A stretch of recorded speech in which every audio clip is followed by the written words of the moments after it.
Good morning, good afternoon, good evening, viewers. Welcome to the next installment of Gillingham Giants Challenge. We're going to use players that are 6'4" and above. We're taking Gillingham Town from Division 10 to the Prem. And yeah, so today we'll be doing a season review, seeing what's what. And if you can hear any background noise, there is someone else in the room. So now we're going to look at the transfers made this season. So first is a returning familiar face, Jamie Hodgson. I was struggling to find any midfielders who would join, who are good, affordable, and willing, basically. But Jamie came back. We were paying him his full. I think he earns 250, so we paid his whole contract off. But yeah, he's made actually some progress. He's developed into a 3.5-star player, which I'm very pleased with. He'll be going back. I don't know if his actual contract expires with Bath. No, it doesn't. But I don't know if we might try to get him back next season. I'm not sure if he's good enough, but we'll see. Next transfer is of like my favorite player from this season. He's been up and down development-wise, but his current ability is already better than everyone else's. He's an Australian, 12 under 20 caps, and he does actually go and play for the Australian team. Came from Chelsea, £525 a week, so very expensive. I think he might be the most paid player. I'm not 100% sure. Physically very well rounded. Mentals are good. Tackling technique. He's a ball playing defender, kind of, with 7 passing. And it's just technique carries him. And he is, I think, our best player based on current ability. And he has a 3-year contract with an extension, I believe. So he'll be here for a while. Then there was another loanee, Tyrese Padrao. Is he half Portuguese? Irish. That's not a very Irish name. Oh, I guess Tyrese is Irish, but it's Irish spelling. He was just another wide centre back, pacey, okay defending, not the greatest at marking and all that stuff. But he did the job. He played okay. He played 30 games. I'm not sure if we'll get him back. If we're desperate for a loanee, maybe we will, because we know he can do a job. Then we signed a player from Arsenal. So. He was playing a complete wing back, although there's been a change of tactic, which I will show you very shortly. He's not the paciest for a wing back, and his tackling's okay. He can cross, he's got a good first touch, and he can kind of pass the ball, and that's all we need. And he's a lead international, so he's basically nearly on the level he needs to be at. He's getting paid 625. He's actually getting paid more than Quinn, which is a bit worse, but we needed coverage on that right wing back, and he is the best we could have done. Off the ball is not great, which has been stunting his runs and all that. Then we got Michael Asamoah from Leicester City, or Maidenhead. Was he a Maidenhead? Yeah, he was a Maidenhead actually. A pressing forward. Well, he did play pressing forward, but now again we had a tactic change. But he was actually really good pressing forward. Physically very well rounded, decently pacey. Scored a couple of goals. He was mainly playing against Kane, who is actually leaving, and Oggy. Oggy is still performing, which is great to see. I think he was a top goal scorer again. So yeah, he's all right, I guess. That's all I can really say about him. His average rating for the season was not the best, but he is here for another year. Matthew Doyle. Basically, Essen, I made him a promise to sign a goalkeeper, and I needed to sign a goalkeeper, so we signed, and I didn't, literally, the wage budget has been blown completely, and we needed to sign someone for cheap, so we paid him £20 a week, and we went into the minus for the first time. He's unhappy, because I told him he'd be a star player, and he played 1 game, conceded 2, and then I've been bullying him pretty much every day. I tell him, I warn him, I criticize him, I beckon him with my hands, and I tell him to rethink, I threaten him, I escalate the situation, and I'm just making his life more difficult than it has to be. He wants to leave, but no one wants to sign him, so, yeah, there's that as well. And I think, I don't know if anyone's actually left, if we look at released players. Oh, Callum Coulter has been picked up by Maidenhead, so that's pretty cool. And Fergal has been picked up by Ilford. And both are goalkeepers that we released at the beginning of the season. And I think that's all for the transfers. And now for the schedule to see how the matches went and review and talk about them. So we started off at Spennymoor, and we actually got off to a great start, winning 1-0, Michael Asamoah, new signing. gave me some hope. Then we went on a bit of a shit tier run. A draw against Leyton Orient, I was pretty pleased. Then we lost to Newport County. It was a pen. Poor performance from a lot of players, Ian Kane mainly. Then we lost 3-0 to Bournemouth. Bournemouth are a great team in real life. Well, not great. Well, for this level of football, they're a great team and well known. The local-ish. Doncaster, we beat on 2-1. We've actually beat Doncaster on every occasion. I'm pretty sure. Can we look out? No, I don't know how to do it. Past matchups. Then we played Dartford. We lost 4-0. That was very demoralising. We bounced back 2-0. Asamoah and Jack Hill actually performing and scoring. We beat them. Dulwich Hamlet, draw. Then another draw. Hartlepool, Ian Kane scoring 2 goals. And real quick, when we're here on Ian Kane, I wanted, randomly throughout the season, he just said that he wants to explore options at the end of the contract, which is very strange as he is getting paid decent money. He's playing fairly regularly. He's a starter. We're doing well in the league. Everything like that. And if we try to enter negotiations, he wants to explore. He wants to leave. The thing is, I think we can do better than Ian Kane, although he has been pretty good for us so far. Mentally, he's good. Finishing is his strongest attribute. Physically, he's very weak, and I think we can improve on Ian Kane, so I think we will be letting him go. He was here. Think of the memories, but it's time to say goodbye. Anyways, Gateshead, another 4-0 loss. Aldershot, 2-1.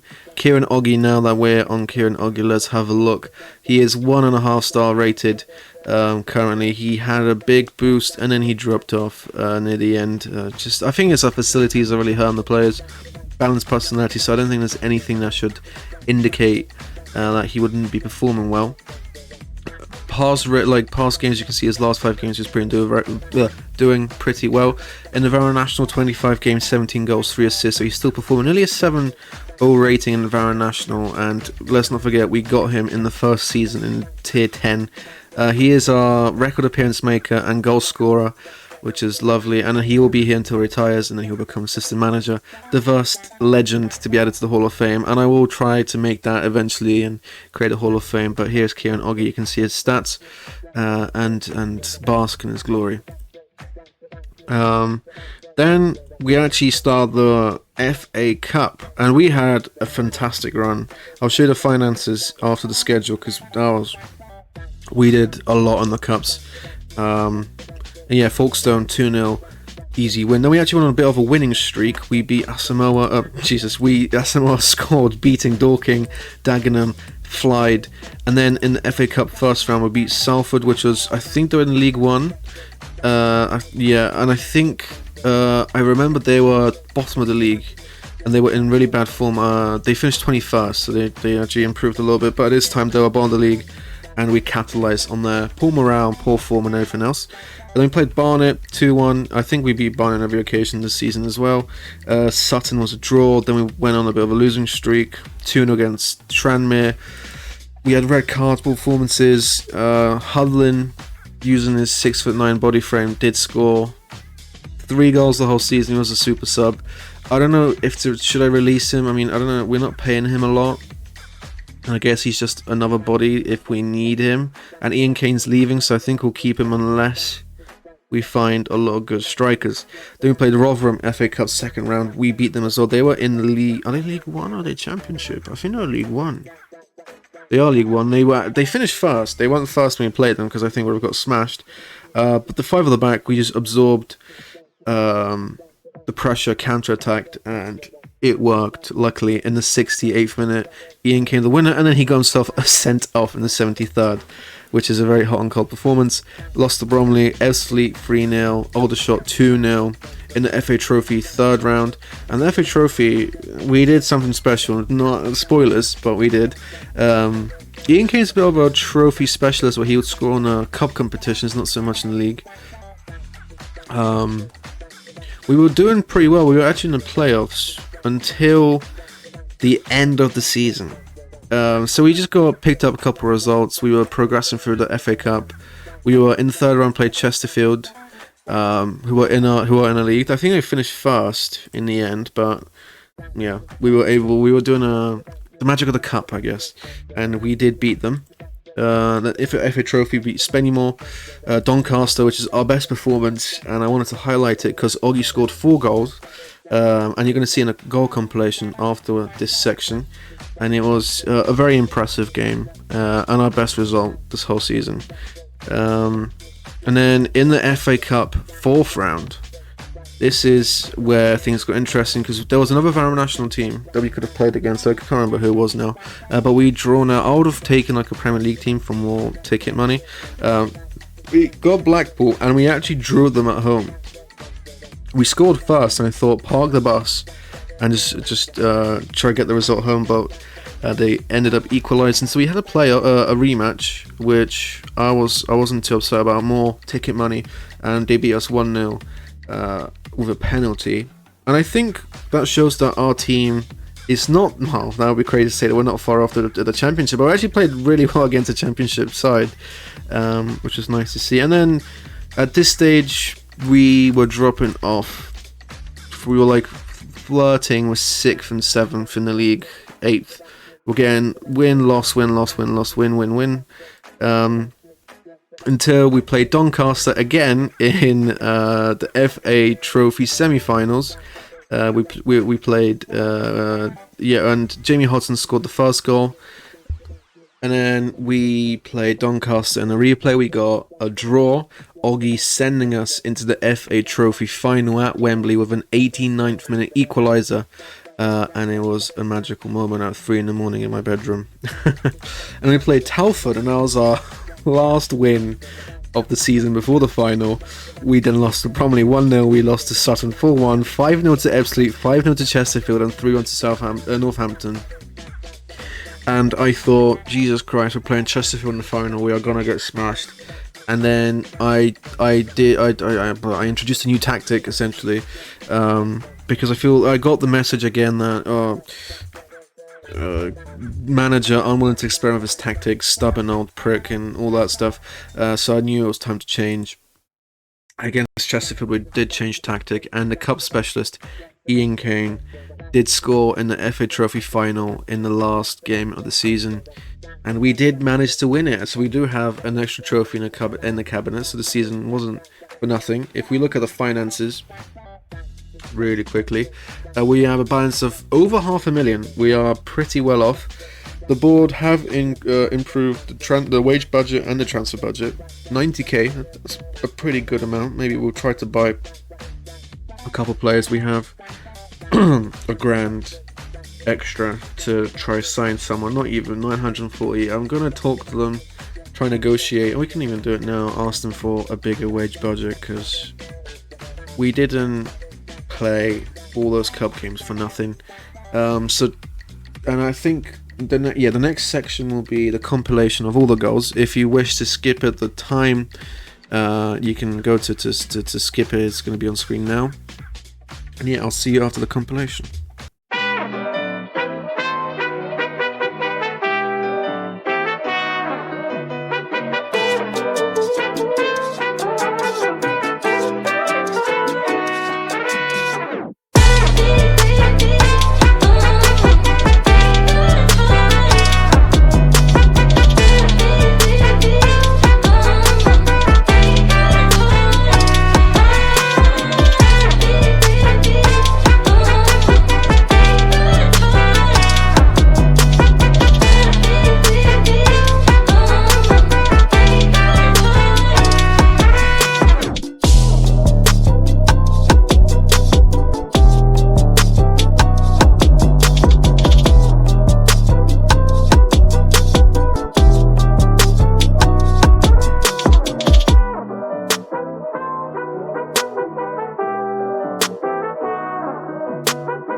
I hope you enjoyed the compilation of all the goals. Let me know if you have a favorite. Our goal of the season was just a header, so that just shows you a lot about the quality of goals. Now for the youth intake portion of the video. Our youth candidates. This was our preview. Poor intake, as you expect. Our facility's not great. I'm asking the board to improve them now after our cup run. Hopefully we can replicate something like to a good extent next season. If we quickly look in the youth section, that's under 21s, under 18s. Doyle, Masood and Zulu are here from last season. There was also the goalkeeper that is joining us in 2 years time. I don't want him when he's 18. I wanted him in the youth academy now and try to develop him, but I guess we're not allowed to for some reason. And then if we look at the youth players really quickly, youth. Yeah, this is for this season, right? Yeah, we had like. So there was I don't think anyone was 6'4". The tallest player was 6'2". The best player had 2.5-star potential.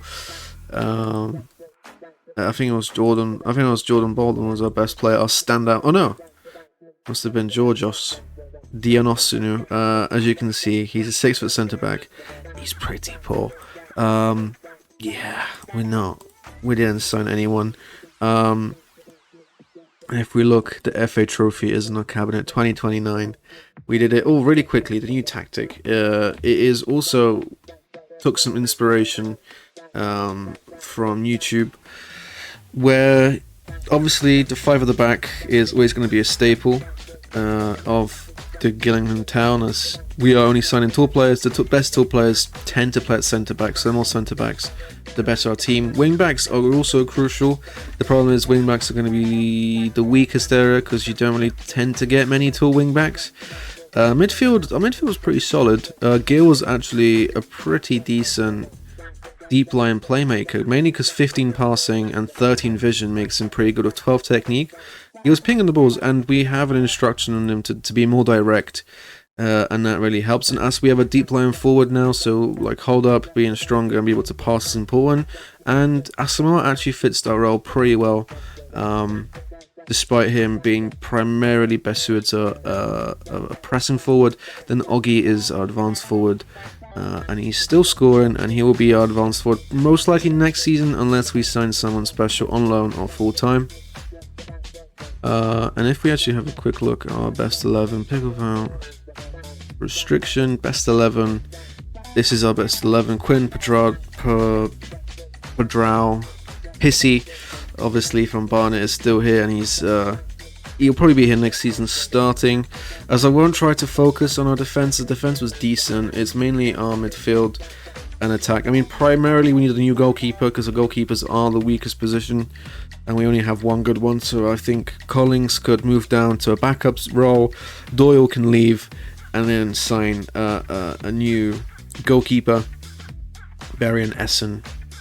Essen's a decent fullback for this level. We need another wing back though, and probably a backup for him. So wing backs are primarily going to be a focus, and a striker to Plane Kane. So we're going to be looking at transfer window, but I don't know if we'll be able to get him. I guess you have to tune in the next one to see who we can get. And now it's the final section of this video, the review of this season of the 28-29. 28-20. I'm going to keep that in because you're silly. We are playing draft with my girlfriend in the background, and she forgot to mute. Now you just got blasted by the FIFA music. But yeah, the review of the 28-29 season. You can see we won the FA Trophy, which is, I'm very proud of that, because the first time in my 5 years of playing for Manager, 5 years now, jeez, where I actually won the FA Trophy. So the new arrivals, the best one has been voted to be Michael Asamoah. I would have argued it was Quinn, but I guess Asamoah edges by 0.2. I think it's easier for strikers to get better ratings because they score and assist, and that bumps them up. But yeah, I don't know how Doyle, I guess he only played one game, so his average ratings can be higher. Craig Essen, I think it's unfair because he is playing a bit out of position, but I still love him, especially that he's from Arsenal. It just makes it a bit better. Final position was 13th of the league. We finished on 62 points. We did pretty well. We were very a good 20-ish points above the relegation zone, which I'll take. We were actually flirting with playoffs at one stage, but then we had a really bad run of form near the end of the season, as you can see here. That really destroyed our chances of getting promoted in the English FA Cup. We made it pretty far into the fourth round, against Blackpool. This year was not the year to be. Our home attendance has finally reached 1,000 fans in the FA. Actually, in the league it was also 1,000, so that's pretty good. And in the FA Trophy, the same. And we actually did win it. You can see our run. I mean, the teams here are always from Vanarama National, Vanarama South and North. And as such, it's a pretty easy-ish competition to win if you focus on it. And you get 60k, which is not bad. Plus all the ticket money. And a trip to Wembley. I think at Wembley we had 40,000 fans in attendance. So it's pretty good. Our biggest win, as I said, was Doncaster, the Oggy Masterclass. That will probably be in his compilation when he's being inducted into the Hall of Fame at the end of his career. Yeah, we beat them 5-2. Our match to remember is 2-1 against Hartlepool. I wish it said why, because to me it's just another match. I don't know, it wasn't like a crazy game. Just a 2-1 win, or didn't really matter at the end of the day. And our goal of the season, it was this Asamoah goal. I'll show you real quick right now. 51st minute. I'm pretty sure it's just a silly header. Usually you get like a nice screamer or like a over the top ball touch bang goal, but yeah, our goal is, I think, pretty much hoofball, just dunks over the goalkeeper. I mean, it's a pretty nice goal. I'll take it, but it's not the best I've ever seen. And then the finances, of course, you see. I think our reputation surely has to get boosted a little bit with the FA Cup run, the FA Trophy, and we did pretty well in the league, all things considered, especially as we're newly promoted, predicted to finish bottom by a long mile. So yeah, pretty pleased. Obviously, all the money things are green because they've gone up from last season, promotion, and the cup run. This probably not be as high next season, I imagine. And then the shirt sales, of course, Oggy #1, Kane, don't know, surprises, Quinn. I'm surprised Hudlin, I guess he's our like Andre the Giant of of Gillingham Town with a 6'9" player, and then Tones surprisingly makes it into #5. And how we lined up, this is mainly our lineup for this season. Yeah, pretty accurate, I'd say. Nothing really else to add. And then if we look at the accolades this season, fans player of the season was Oggy, young player of the season Asamoah, sign of the season Asamoah, goal of the season Asamoah. So Asamoah had a pretty good season. Top goal scorer Oggy with 22 goals in all competitions.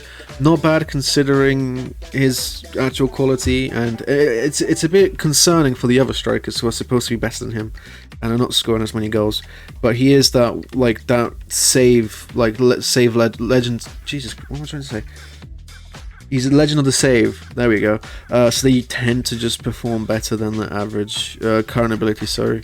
And then most assists, he also can give 8 to 30 goal contributions. Not bad. He won most of the Man of the Match awards, highest average rating.